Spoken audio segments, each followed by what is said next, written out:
In today's tutorial, we are going to create a Victoria's Siemer edit.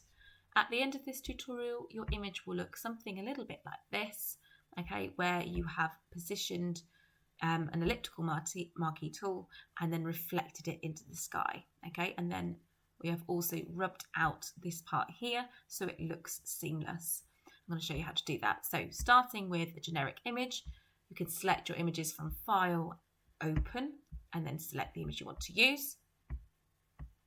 Let it load, be patient, and then you're going to start to use your marquee tool on the left-hand corner, okay? At the moment, I've got the elliptical tool selected, but if I click on the right-hand button, if it was selecting normally when you open up Photoshop, it has the rectangular one, just right-click and then click elliptical marquee tool. I'm then going to draw a circle over the area that I want to reflect. Try and keep this as equal as possible. I can then, once I've drawn it, move it to where I would like it to go. I'm going to press copy and then paste. And then you'll see in the right-hand layer here, that highlighted circle has disappeared and we now have a layer, okay?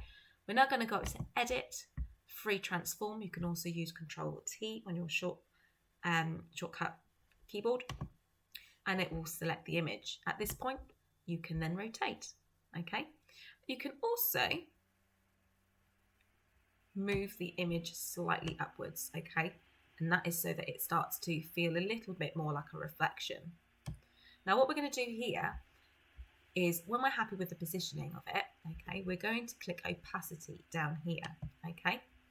And I'm going to bring that down so I can see through the photograph where my image is, and then from here I might want to reposition it because I do want it completely opposite. There, looks good.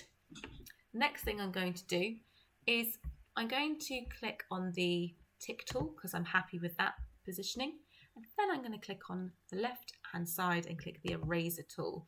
Okay, I'm going to play around with the size a little bit, so I'm going to increase the size a little bit. I can hover it over the photograph to see if I'm happy with the size. I might bring it up a little bit more. Still a bit too small for me.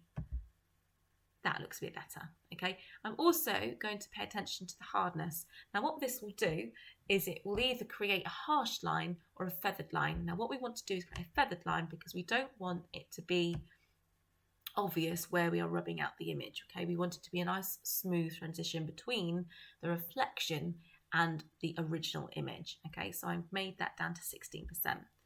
Once you're happy with that, you can click off the drop-down menu and then start to rub out parts of your image. Okay, and what this does is it will bring the vibrancy back up to the top layer. And then just be very careful where you are selecting your image, okay?